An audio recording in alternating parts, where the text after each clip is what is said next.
இயேசு கிறிஸ்துவும் நானும். இன்றைய வேத பகுதி மத்தேயு 9:37. தம்முடைய சீஷர்களை நோக்கி, அறுப்பு மிகுதி, வேலையாட்களோ கொஞ்சம் என்றார்.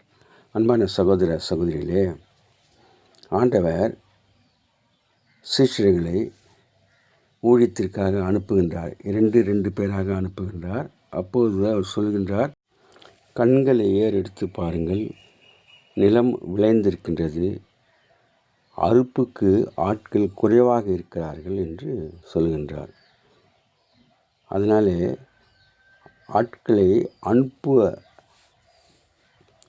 ஆண்டவரிடத்தில் வேண்டிக் கொள்ளுங்கள் என்று அவர் சொல்கின்றார். ஆண்டவருடைய பாரம் உலக மக்கள் எல்லோரும் ரட்சிக்கப்பட வேண்டும் என்பது ஆண்டவர் கொடுத்த கட்டளை ஆக மத்தேயு 28 நாம் வாசிக்கின்றோம். உலகமெங்கும் போய் சர்வ சிருஷ்டிக்கும் சுசேஷத்தை அறிவியுங்கள், அவர்களுக்கு பிதாக்குமாரன் பரிசுத்த நாமத்தினால் ஞானஸ்நானம் கொடுங்கள், அவர்களுக்கு சட்டத்திட்டங்களையும் நியாயங்களையும் கற்றுக் கொடுத்து வழியிலே நடக்க போதித்து அவர்களுக்கு காவலனாக இருங்கள்.